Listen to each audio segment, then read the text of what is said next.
Hola y bienvenidos a este espacio donde compartimos historias que transforman vidas. Hoy tenemos el placer de hablar con Alex, una persona cuyo viaje es tan profundo como inspirador.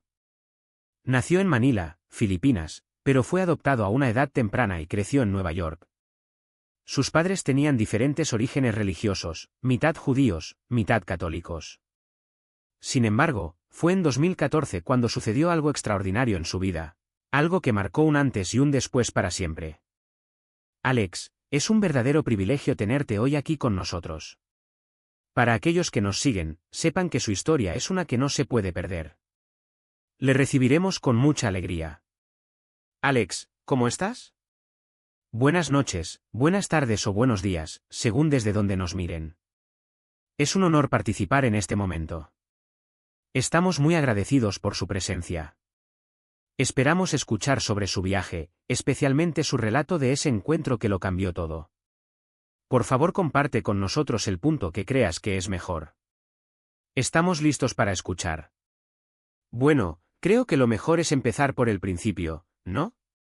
Como mencionaste, nací en Manila pero fui adoptado y crecí en el condado de Rockland, Nueva York. Crecí en un ambiente un tanto dividido, 1 año y medio con una familia católica.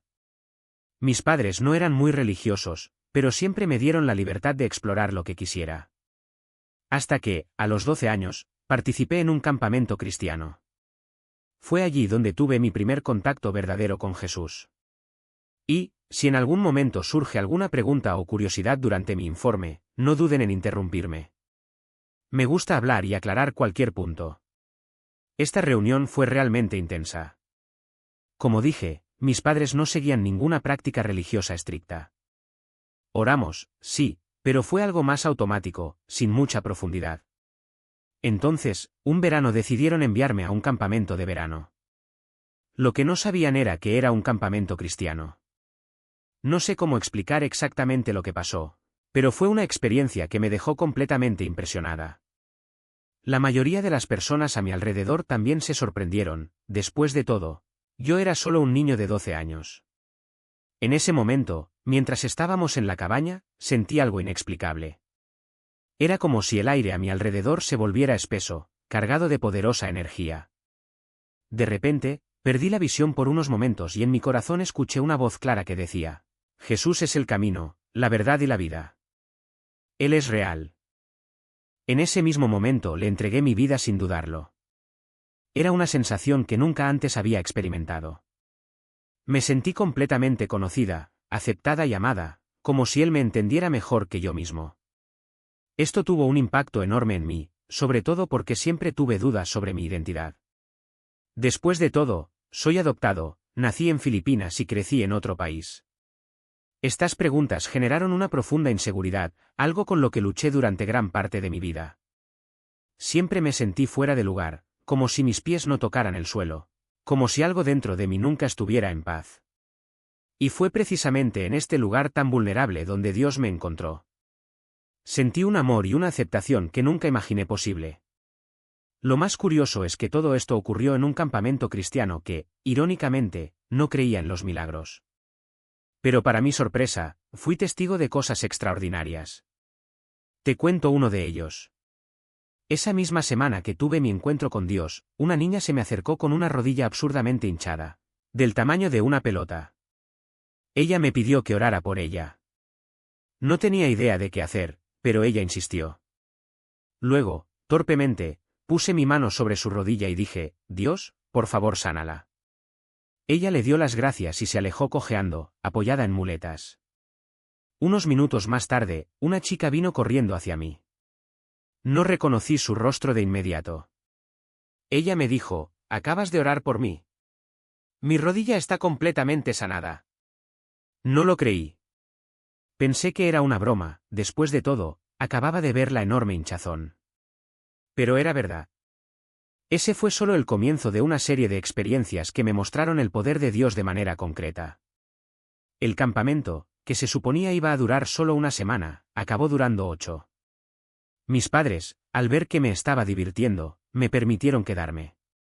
Pero, cuando regresé a casa, me di cuenta de que mi familia no sabía cómo afrontar esta nueva etapa de mi vida. Mis padres estaban confundidos y mi crecimiento espiritual terminó ocurriendo solo durante los veranos cuando regresaba al campamento. Yo era un cristiano recién nacido, sin una iglesia a la que asistir, sin una comunidad que me apoyara. Todo lo que tuve fue ese encuentro poderoso con Dios. Durante años, incluso con todas las dudas y preguntas, nunca pude negar lo que había experimentado. Era algo tan real que aunque lo intentara, no podría mentir al respecto. Si muriera al día siguiente, aún sabría que era verdad. Sin embargo, entre los 12 y los 18 años pasé por un periodo muy difícil. Incluso con fe, me sentí extremadamente sola y perdida. Alrededor de los 18 o 20 años, comencé a buscar formas de aliviar este dolor. Beber se convirtió en un escape. Fue la única manera que encontré de adormecer lo que sentía por dentro. Llegué a un punto en el que el alcohol se convirtió en una salida constante. Subí mucho de peso durante este periodo, ya que dejé de lado todo lo que me gustaba hacer. La bebida llenó un vacío, pero fue una falsa sensación de alivio, algo que no duró. Recuerdo una noche en particular cuando fui a una fiesta en SUNY New Paltz. Estaba con unos amigos, pero de repente todos desaparecieron. No estaba en un buen lugar. Recientemente había terminado una relación y me sentía completamente sola. Fue entonces cuando me di cuenta de que necesitaba algo más que eso. Algo que realmente llenó el vacío que llevaba. Vive más tiempo. Ya no quería estar aquí, en este mundo. Sentí que no tenía fuerzas para continuar, que todo pesaba demasiado. Era como si la vida se hubiera convertido en una carga insoportable y estuviera a punto de rendirme. De hecho, si no fuera por un detalle olvidado, algo que, en el fondo, no sé ni cómo explicar, creo que esa noche habría tomado una decisión irreversible. Estaba caminando hacia casa, completamente borracho, tropezando con mis propias piernas, cuando de repente una voz clara y firme resonó en mi interior: vuelve a casa. Fue instantáneo. Un segundo estaba borracho, al siguiente, completamente sobrio, como si alguien hubiera accionado un interruptor y apagado los efectos del alcohol. Miré a mi alrededor, confundida, tratando de entender qué había pasado. ¿Esto fue real?, pensé. No tenía sentido. Pero la sensación de lucidez era innegable. Lo primero que me vino a la mente fue: necesito encontrar una iglesia. No sabía por qué, pero algo me empujó a dejar ese lugar, a regresar a casa. Y eso es lo que hice. Tan pronto como llegué comencé a buscar un lugar donde pudiera entender mejor lo que estaba pasando. Fue entonces cuando encontré la iglesia Risen King Alliance, que entonces todavía se llamaba Alliance Church, pero hoy se conoce como Risen King Church. Fue allí donde devolví mi vida a Dios. En los años siguientes, entre los 18 y los 20 años, muchas cosas cambiaron. Estaba estudiando cálculo en la universidad, al mismo tiempo, profundizando en una intensa búsqueda espiritual. Empecé a preguntarme: ¿qué es esta vida cristiana? ¿Qué me está pasando? Realmente no lo entendí, pero sentí como si algo más grande estuviera en movimiento. Hasta que, en 2014, tuve un encuentro que lo cambió todo. Un encuentro tan real, tan profundo, que no hay manera de inventarlo o exagerarlo. Es algo que Dios decide revelar, en el momento que Él elige. Y para mí ese momento llegó en una noche cualquiera. Estaba en casa en Nueva York cuando me fui a dormir. En algún momento de la mañana, me desperté en un sueño, o mejor dicho, en una visión. Mi casa se había convertido en un castillo, pero no en un castillo cualquiera. Las paredes, los muebles, todo mantenía la misma estructura de mi casa, solo que ahora de piedra, como si cada detalle hubiera sido recreado en un material noble y eterno. Era extraño, pero al mismo tiempo familiar. Miré por la ventana y vi miles de soldados alineados hasta donde alcanzaba la vista. No había duda, regresaban de una batalla. El cansancio en el aire era palpable, como si cada uno de estos hombres llevara el peso de una guerra. Fue entonces cuando sentí una presencia entrar en la habitación. Una voz firme pero autoritaria dijo: es hora de levantarse. Instintivamente respondí: por favor, ¿puedo descansar? Estoy exhausta, como si hubiera estado luchando durante días. Y era cierto, en el sueño me dolía el cuerpo, como si yo mismo hubiera participado en esa batalla. La voz, sin embargo, no cedió. Con una firmeza que no admitía discusión, repitió: hoy te despiertas como un rey. Me quedé perplejo. ¿Qué quieres decir? Pensé. Me volví hacia la puerta, pero no había nadie. Aún así, la orden resonó dentro de mí.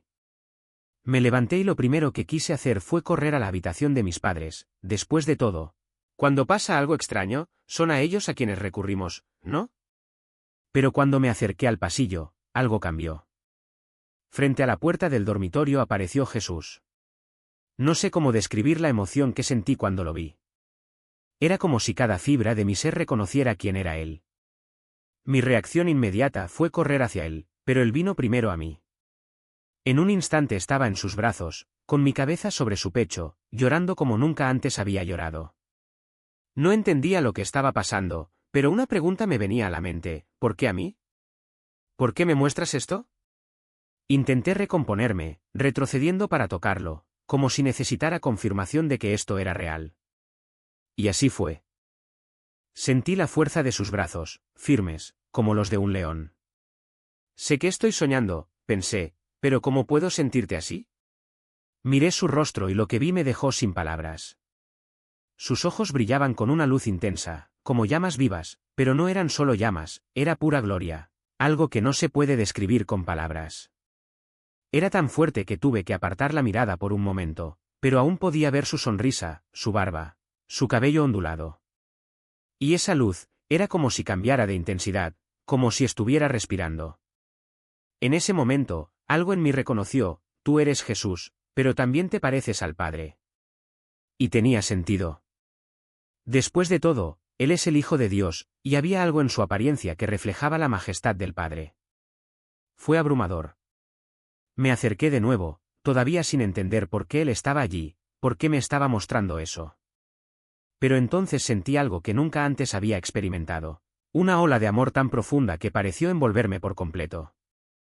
No era un amor humano, era algo divino, incondicional, que llenaba todos los vacíos que alguna vez había sentido. Mientras intentaba procesar todo, Él me atrajo hacia su pecho y sucedió algo extraordinario. Sentí como si estuviera siendo absorbida por Él, como si todo mi cuerpo estuviera sumergido en una dimensión diferente. Lo siguiente que supe fue que estaba en la habitación de mis padres. Mi padre estaba acostado en la cama, luciendo frágil, casi moribundo. Era como si estuviera al borde de la muerte. Morir, pero algo en mí sabía que no era una muerte física ordinaria, como había temido al principio. Mi primer pensamiento fue: Dios mío, mi papá va a morir.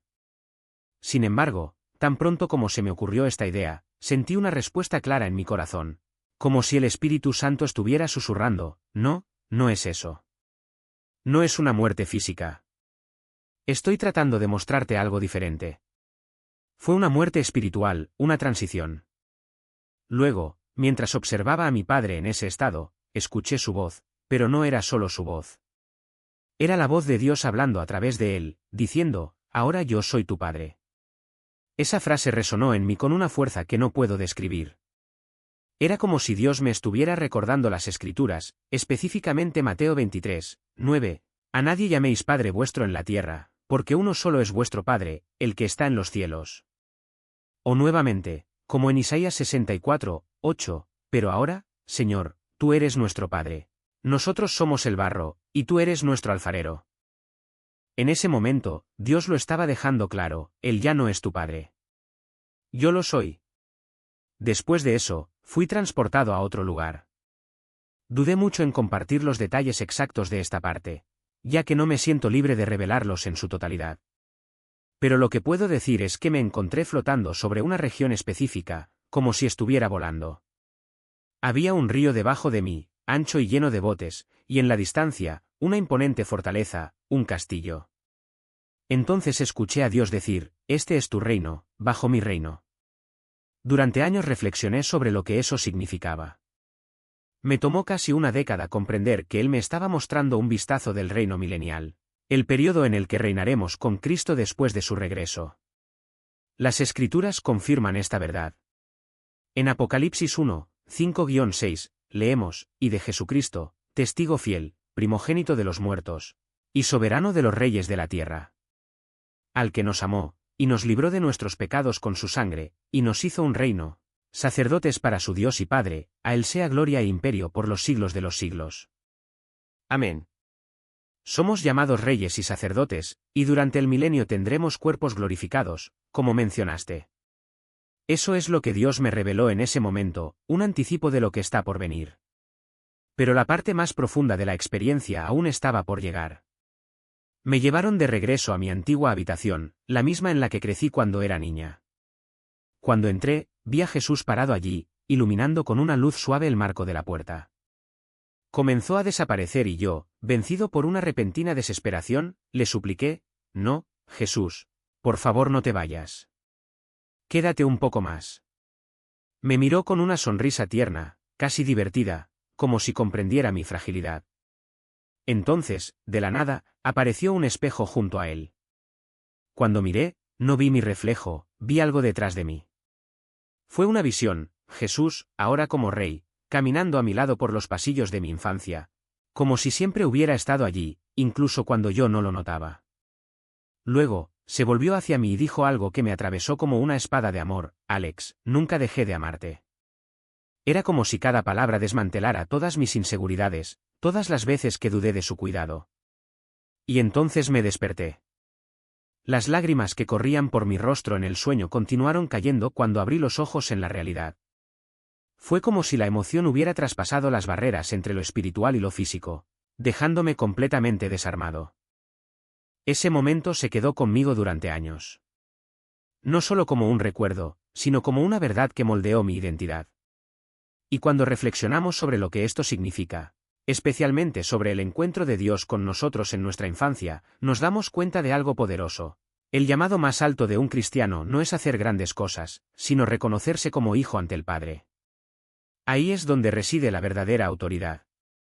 Muchas personas buscan poder espiritual en dones, ministerios o estrategias, pero pierden de vista lo esencial: su posición de niño. La autoridad no proviene de lo que haces, sino de quién eres en Cristo. Por eso los demonios tiemblan ante un cristiano que comprende su identidad. En Hechos, hay un episodio en el que unos hombres intentan expulsar un demonio en el nombre de Jesús, pero el espíritu maligno responde: «Conozco a Jesús y sé quién es Pablo, pero ¿quién eres tú?». Y esos hombres acaban siendo humillados, heridos y expulsados por el mismísimo diablo. La diferencia entre ellos y alguien que opera con verdadera autoridad es su intimidad con Dios. No se trata de técnicas ni de fórmulas, sino de conocer al Padre. Ahora se me escapa el pasaje exacto, pero el principio es claro: su fuerza proviene de una vida de comunión, no de los métodos. Cuando vives como un hijo, los demonios no tienen respuesta para eso. Puede que incluso conozcan a Jesús, pero no pueden soportar la presencia de alguien que vive en la seguridad del amor del Padre. Y esa es la clave: equilibrar la conciencia de que somos hijos amados con la sumisión a nuestro Señor. No es uno ni el otro, son ambos. Somos herederos del Rey, pero también servidores del reino. Cuando vives en esta tensión, sucede algo sobrenatural. Los poderes de las tinieblas no saben cómo tratar con alguien que descansa en gracia y camina en obediencia. Por eso huyen. No por consignas, sino por la realidad de quién eres en Cristo. La palabra que muchos escucharán en aquel día: «Nunca os conocí, apartaos de mí». Y este es uno de los pasajes más aterradores de la Biblia, porque revela una verdad profunda: lo que realmente importa no es lo que haces para Dios, sino si conoces a Dios. No se trata de dones, llamamientos o ministerios, se trata de intimidad con el Rey. Los demonios no tiemblan ante tus talentos ni ante tu unción, tiemblan porque saben que eres hijo del Altísimo. Esto es lo que reconoció el endemoniado gadareño al ver a Jesús: «¿Qué tengo que ver contigo, Jesús, hijo del Dios Altísimo?». No dijo: «¿Qué tengo yo que ver contigo, el hombre que expulsa demonios, o el poderoso profeta?». Reconoció la identidad de Cristo. Y es esta misma identidad que nos fue dada en Jesús, la de hijos e hijas del Padre. La mayoría de la gente pierde de vista esto. Corren tras señales, prodigios, dones o posiciones, pero olvidan lo que realmente mueve el corazón de Dios: una relación genuina. Recuerdo cuando, después de convertirme, estuve expuesto al ocultismo. Todo comenzó con curiosidad: tablas ouija, rituales, palabras de poder, y pronto se abrió una puerta que no sabía cómo cerrar. Empecé a ver sombras moviéndose, puertas cerrándose solas, voces susurrando en la oscuridad. Las noches se convirtieron en una pesadilla, solo tenía que cerrar los ojos para ver caras demoníacas mirándome. Intenté expulsarlos en el nombre de Jesús, pero no quisieron irse. Hasta que, en un momento de desesperación, mi corazón volvió a ese lugar de encuentro inicial con Cristo. No fue una fórmula lo que me salvó, sino un retorno a la sencillez. Jesús, recuerdo cómo eras cuando te conocí, el Rey gentil que me amó primero. Y luego me dijo, solo di mi nombre. Cuando lo hice, todo se detuvo. No fue mi autoridad, no fueron las palabras correctas, fue la realidad de quién es Él y quién soy yo en Él. Esta es la clave que muchos ignoran. A Dios no le interesan las actuaciones religiosas, Él desea la comunión. Eso es lo que Adán y Eva perdieron en el Edén, no un conjunto de reglas, sino la presencia de Dios caminando con ellos en el jardín. Y eso es lo que Jesús restauró en la cruz, el acceso directo al Padre, a través del Espíritu Santo. Cuando vives en esta realidad, no como un siervo que intenta agradar, sino como un hijo que descansa en el amor del Padre, todo cambia.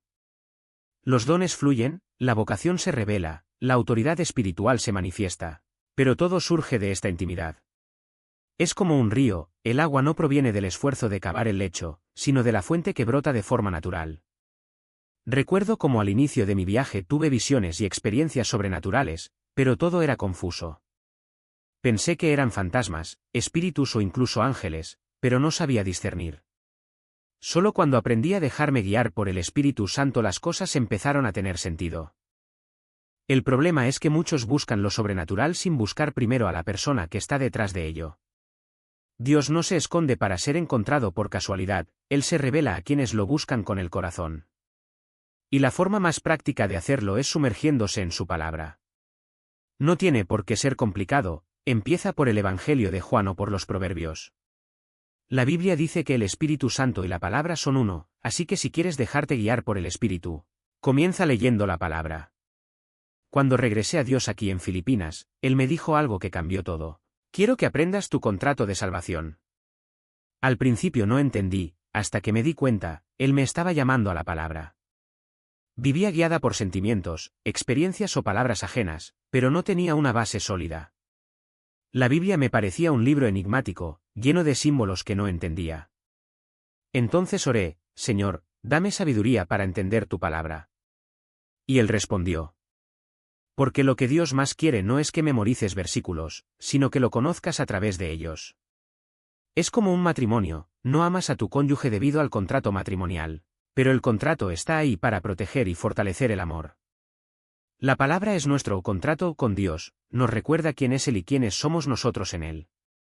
Entonces, si quieres vivir una vida que haga temblar a los demonios, no comiences con los regalos. Comience con la relación. Sea intencional, reserve tiempo para leer la Biblia, ore como quien habla con un padre y deje que el Espíritu Santo lo guíe. No se trata de ser perfecto, sino de ser consistente. Porque al final del día, lo que realmente importa no es lo que haces para Dios, sino que también lo conoces y cuánto le permites que Él te conozca. Esto se convierte en el fundamento de nuestra fe. El Salmo 138, 2 nos dice que Dios ha exaltado su palabra por encima de su propio nombre. Esto significa que Él no puede, y no actuará, actuar en contra de lo que prometió. Y esto es para nuestro bien, porque nos da la seguridad de que, si habló, es infalible. Cuando profundizas en las Escrituras, comienzas a desarrollar un sentido de discernimiento. Si algo que ves en el Espíritu o sientes como guía proviene del Espíritu Santo, puedes confirmar porque se alinea con lo que la Biblia ya ha revelado. Aprender a dejarse guiar por el Espíritu es otro paso fundamental.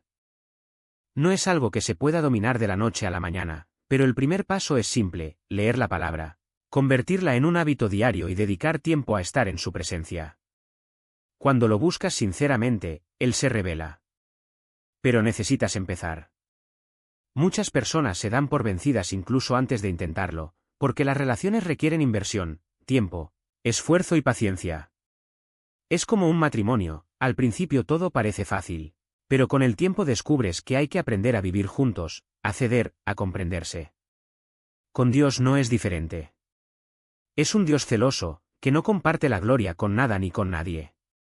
Él quiere bendecirte, cuidar de ti, guiarte a tu llamado, pero no competirá con nada que ocupe su lugar en tu corazón. No es falta de amor, es celo. Es como él mismo dice, yo soy el Señor vuestro Dios, un Dios celoso, Éxodo 20, 5. Y aquí está la clave, la sumisión. Jesús nos enseñó esto en oración, no se haga mi voluntad, sino la tuya, Lucas 10 y 42. Él es nuestro mayor ejemplo. Estudiar la vida de Cristo, cómo vivió, cómo respondió a las tentaciones, cómo se relacionó con el Padre, es esencial. Porque, al final, la autoridad espiritual no proviene de técnicas ni de fórmulas, sino de la intimidad. Mire lo que sucedió en el bautismo de Jesús. Antes de comenzar su ministerio, el Padre declaró: Este es mi Hijo amado, en quien tengo complacencia, Mateo 3 y 17. La intimidad primero. Luego fue llevado al desierto, donde, a pesar de estar débil y hambriento, venció las tentaciones utilizando únicamente la palabra. No confió en su fuerza humana, sino en lo que estaba escrito. Jesús es el prototipo de cómo caminar en verdadera autoridad, primero, la relación con el Padre, luego obediencia a su voz. El enemigo lo sabe. Por eso, una de sus estrategias más efectivas es alejarnos de la palabra. Si puede distraernos, hacernos dudar o convencernos de que no necesitamos leer la Biblia, ya habrá ganado la mitad de la batalla. ¿Cuántas veces hemos escuchado a alguien decir, escucho a Dios hablarme, pero no leo la Biblia? Es como intentar navegar sin brújula. La palabra es nuestro mapa, nuestra referencia. Quizás ni siquiera encuentres el llamado específico de tu vida, como abrir un canal de YouTube o comenzar un ministerio, escrito literalmente en la Biblia, pero encontrarás los principios que confirman que proviene de Dios. Cuando una dirección se alinea con las Escrituras, sabes que no estás siguiendo un error. Y aquí hay un secreto: el Espíritu Santo siempre habla de acuerdo con la palabra. Si una voz que escucha contradice lo que enseña la Biblia, deséchela. Así sucedió con Jesús en el desierto. Cada vez que el diablo lo tentó, él respondió con escrito está. No había lugar para interpretaciones o sentimientos personales. Era la palabra, pura y simple. Esta es autoridad espiritual, no proviene de nosotros, sino de lo que Dios ya ha dicho. Entonces, ¿cuál es el siguiente paso? Primero, intimidad. Segundo, conozca el carácter de Dios a través de su palabra. Solo entonces llega la llamada. Mucha gente quiere pasar directamente a la parte de descubrir tu propósito, pero Dios dice, primero, ven a mí. Conóceme. Déjame conocerte. El llamado ya está garantizado desde el momento en que naces de nuevo, es irrevocable. Pero Dios no se lo revelará a quien no sepa discernir su voz. Él espera hasta que estés listo, hasta que la relación sea lo suficientemente sólida como para que no confundas su voz con la tuya o la del enemigo. ¿Y cómo reconoces la voz del pastor? Por la palabra. Cuando te viene a la mente un versículo, cuando un pasaje parece hablar directamente a tu corazón, es él. El Espíritu Santo no actúa de forma aislada, siempre señala a Cristo y las Escrituras. Por eso el diablo hace todo lo posible para mantenernos alejados de la Biblia, porque allí están todas las respuestas, todas las confirmaciones, toda la seguridad que necesitamos. Cuando conoces la palabra, conoces la voz de Dios. Y cuando conoces la voz de Dios, caminas con confianza, sabiendo que no estás solo. La ley espiritual. Y así como confías en que la silla te sostendrá cuando te sientes o que la computadora funcionará cuando la enciendas, existe una ley espiritual que no puede ser violada. Dios dice, mi palabra es más confiable que mi propio nombre. Ha puesto su reputación, su fidelidad y todo su ser en lo que promete. Cuando habla, cumple. No es una cuestión de opinión ni de suerte, es una verdad tan sólida como la gravedad. Y aquí está el quid de la cuestión: cuando empiezas a leer la palabra, a hablar con Dios y a permitirle responder, sucede algo extraordinario. Empiezas a escuchar la llamada. No es una vocación genérica, sino una que fue diseñada específicamente para usted. Fue así conmigo. Durante años, perseguí sueños que me parecían correctos: las películas, la fama, el reconocimiento. Amaba las películas, me sentía viva en ese mundo y estaba segura de que era mi vocación. Hasta que, en una conferencia cristiana, Dios me interrumpió con una pregunta directa: quiero que entres al ministerio. La respuesta inmediata fue un no tan fuerte que casi me reí. Dios, esto no tiene sentido. Ni siquiera sé el nombre de ese profeta que fue arrojado al foso de los leones. Pero él no lo forzó. Simplemente dijo, si esto es lo que eliges, bendigo tu camino. Pero recuerda, te lo advertí. Y corrí. Durante años. Hasta que me di cuenta de que cuanto más huía, más vacío me sentía. Entonces, un día, regresé y pregunté, ¿sigue siendo este el llamamiento? Y él respondió, sí. Y te costará todo lo que soñaste. Pero valdrá la pena. Porque el llamado de Dios no se trata de lo que tú puedes hacer, sino de lo que Él puede hacer a través de ti. Y cuando aceptas, descubres que la verdadera satisfacción no reside en el éxito que ofrece el mundo, sino en la obediencia que libera su poder. Mucha gente se resiste porque piensa que el llamado es una carga. Dios, ¿enviarme a Nínive? No, gracias. Quiero algo más seguro, más cómodo. Pero lo que no entienden es que la voluntad de Dios no es una prisión, es la única libertad real. ¿Has visto alguna vez a misioneros que viven con casi nada pero rebosan de gozo? ¿Alguna vez has notado cómo las personas que abandonaron todo para seguir a Cristo parecen tener una paz que el dinero no puede comprar? Esto no es una coincidencia. Es una ley espiritual en acción, todo lo que buscas fuera de la voluntad de Dios puede funcionar por un tiempo, pero al final deja un sabor amargo de vacío. Yo mismo pasé años envidiando a aquellos que parecían tener todas las bendiciones, prosperidad, influencia, logros. ¿Por qué ellos tienen esto y yo no? Me pregunté a mí mismo. Hasta que me di cuenta de que estaba buscando en el lugar equivocado. No se trataba de tener más, sino de estar donde Dios quería que estuviera. Cuando finalmente me rendí, las puertas comenzaron a abrirse de maneras que nunca imaginé. No porque lo mereciera, sino porque estaba alineado con su propósito. Y esta es la verdad que nadie te dice, el favor no es una recompensa, es una consecuencia. Cuando estás en el centro de la voluntad de Dios, incluso las personas que te rodean empiezan a tratarte de manera diferente. No por ti, sino porque Él está actuando. Pero hay un precio. Y ese precio es la cruz. Si alguno quiere venir en pos de mí, niéguese a sí mismo, tome su cruz y sígame, Mateo 4:24. Esto significa renunciar a tus planes, a tus derechos, incluso a tus sueños, si no están alineados con los de Él. Y sí, duele.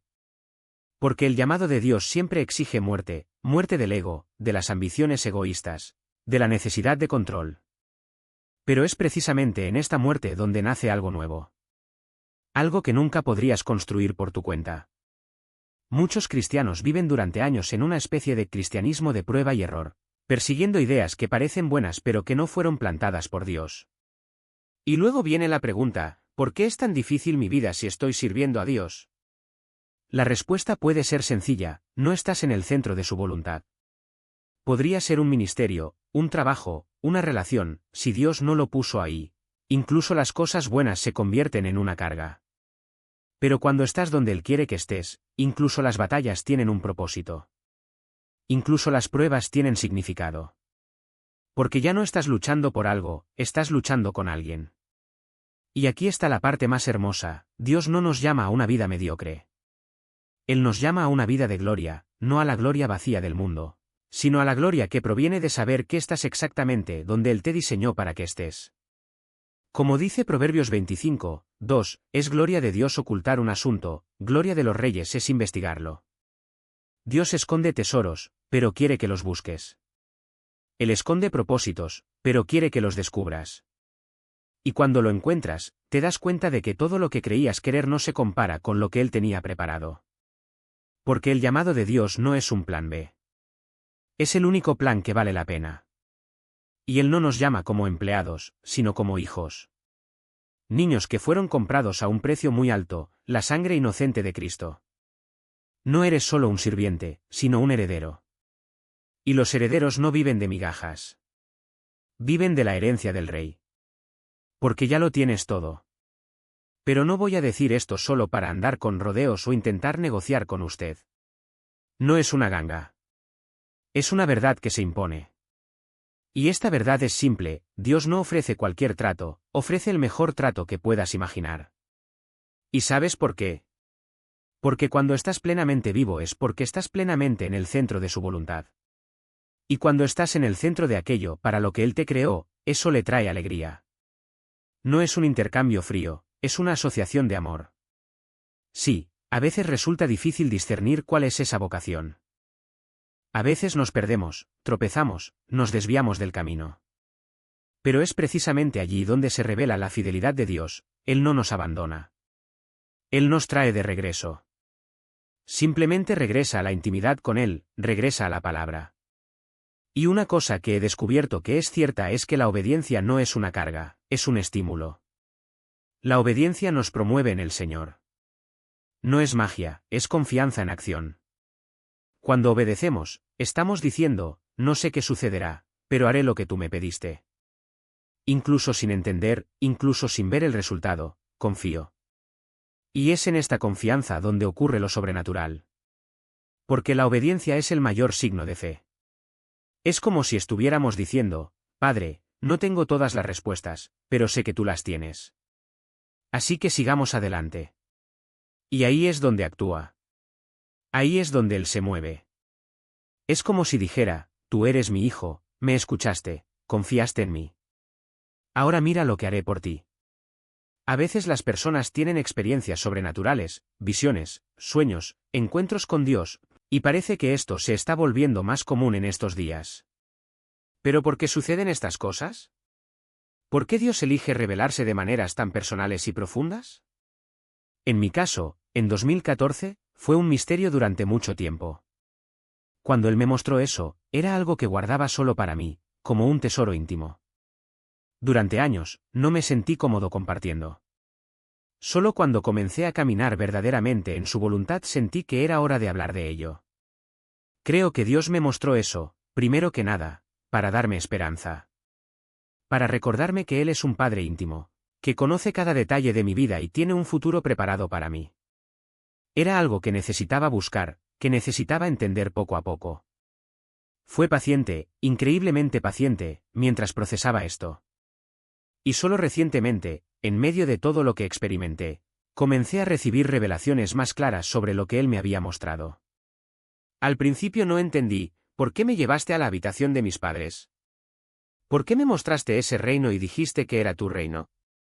Pero mientras obedecía, Él comenzó a descubrir el significado. Me decía, mira, quiero mostrarte algo. Y entonces, las piezas empezaron a encajar. Dios no tiene prisa.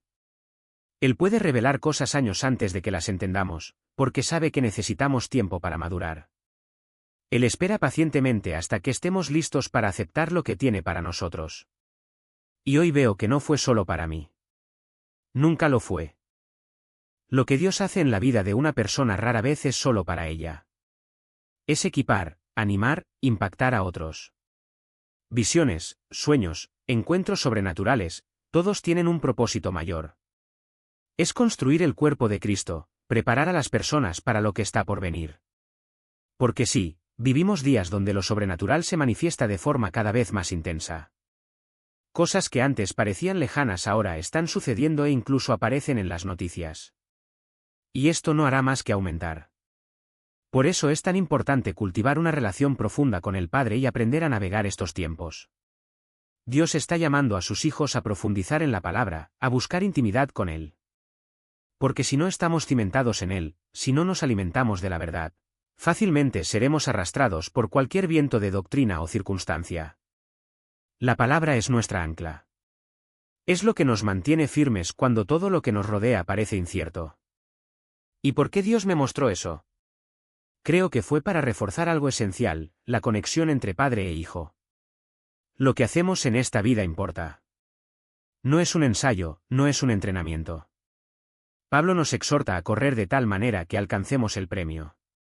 Esto significa que habrá recompensas, que nuestras decisiones de hoy tendrán eco en la eternidad. Tendremos cuerpos glorificados, sí, pero también seremos responsables de las palabras que dijimos, las actitudes que tomamos, los pasos que tomamos, o no tomamos. Esta vida es corta, pero cada decisión, cada acto de fe, cada obediencia cuenta. No se desperdicia nada. Por lo tanto, no podemos vivir como si el llamado de Dios fuera opcional. No es un plan alternativo, es el único que realmente importa. Y cuando entendemos esto, todo cambia. Cuando entendemos que somos herederos, que tenemos acceso a lo sobrenatural, que nuestra obediencia abre puertas a lo imposible, comenzamos a vivir de una manera completamente diferente. En cuanto a esa visión sobre la lluvia milenaria, no sé cuándo será. Nadie sabe el día ni la hora, ni siquiera Jesús, mientras estuvo en la tierra. Pero una cosa es segura, no tenemos idea de cómo será ese momento. 1000 años es una eternidad dentro del tiempo humano.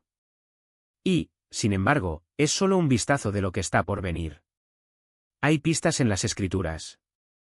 En Apocalipsis 5, 9-10, por ejemplo, leemos: «Digno eres de tomar el libro y de abrir sus sellos, porque fuiste inmolado y con tu sangre compraste para Dios hombres de toda tribu, lengua, pueblo y nación, y los hiciste reino y sacerdotes para nuestro Dios». Es una imagen poderosa.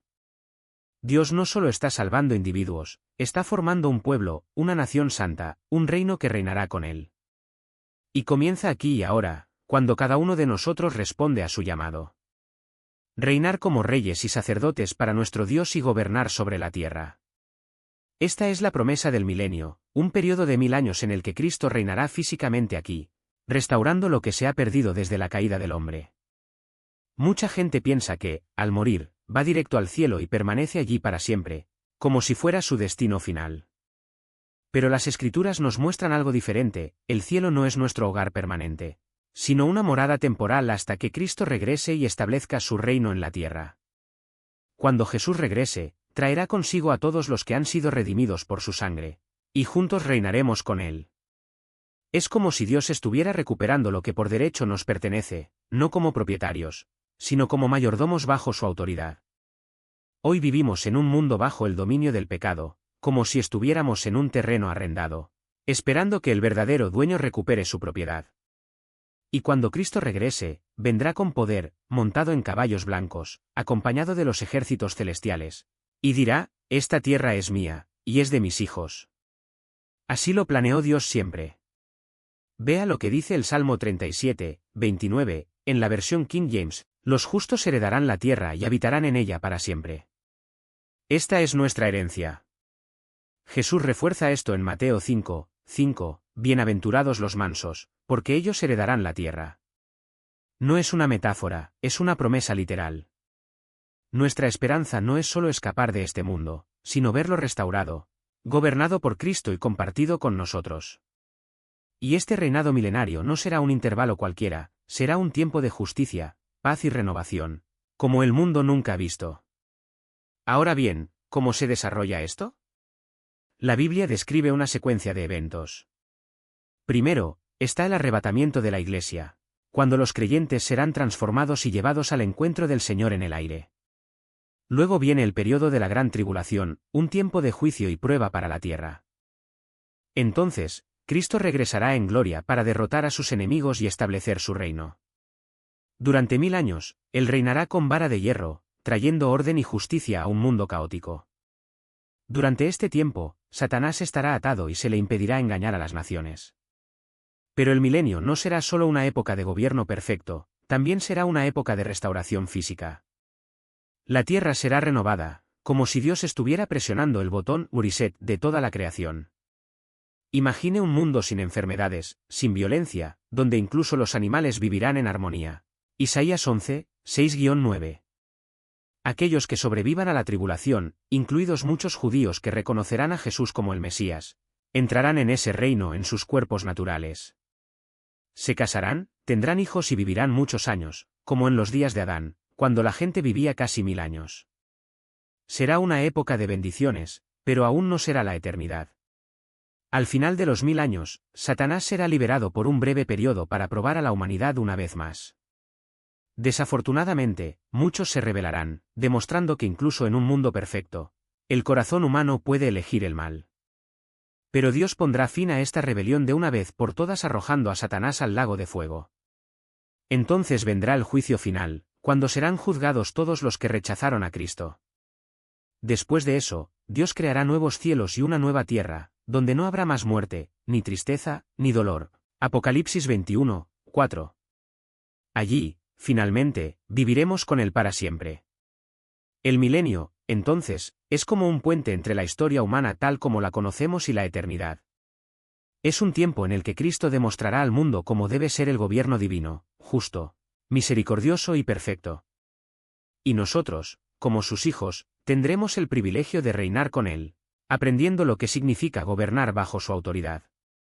Será una época de contrastes fascinantes, algunos vivirán en cuerpos glorificados e inmortales, mientras que otros seguirán teniendo cuerpos naturales, sujetos al tiempo. Pero todo estará bajo el reinado de Cristo, y la tierra será un lugar de bendición como nunca antes. Por supuesto, hay debates entre los eruditos sobre los detalles de este periodo, el momento exacto del rapto, la naturaleza del reino milenial, cómo encaja todo. Pero una cosa es segura, Dios no nos ha dejado a oscuras.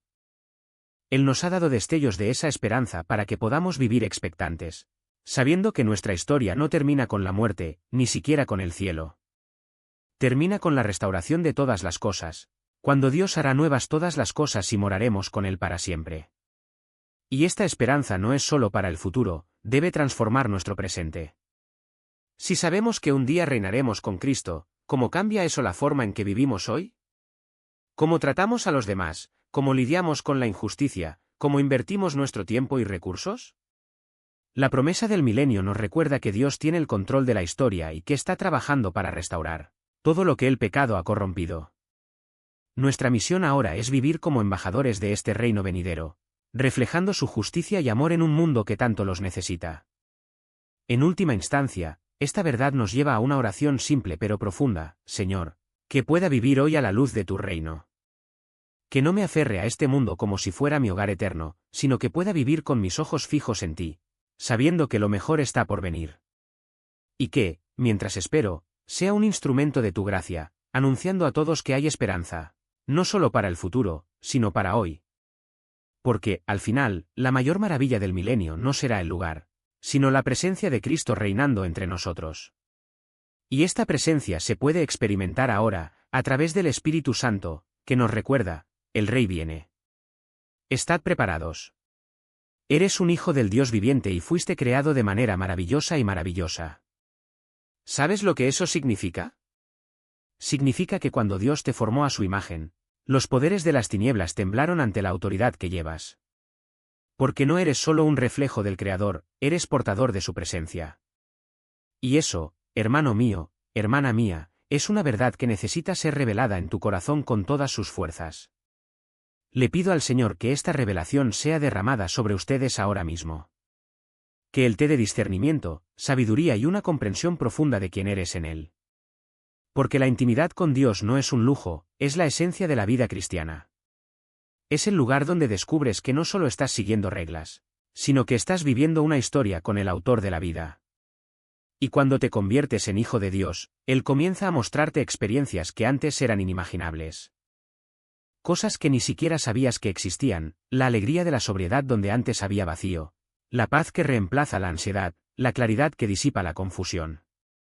Pero ¿cómo desarrollar esta intimidad?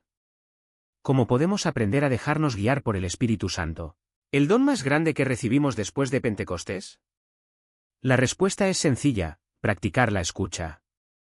El Espíritu no grita, susurra, pero su voz es inconfundible cuando aprendes a reconocerla. Y cuando estás dispuesto a dejarte guiar por Él, sucede algo extraordinario. Las cadenas de la religiosidad vacía caen. Las doctrinas distorsionadas pierden su poder y tu mente comienza a renovarse. La Biblia deja de ser un libro de reglas y se convierte en un espejo que refleja el corazón de Dios. Empiezas a pensar como Él piensa, a ver cómo Él ve y a seguir sus pasos con confianza. Pero nadie camina solo. Dios no nos ha llamado a un viaje solitario. Pone a nuestro alrededor personas, una comunidad, una familia espiritual que, incluso imperfectas, nos sostienen, nos corrigen y nos impulsan. Pensemos en Moisés, con los brazos en alto mientras Josué luchaba. Cuando uno de ellos se cansaba, los demás lo levantaban. Así es como funciona. Cuando encuentras tu tribu, encuentras tu propósito.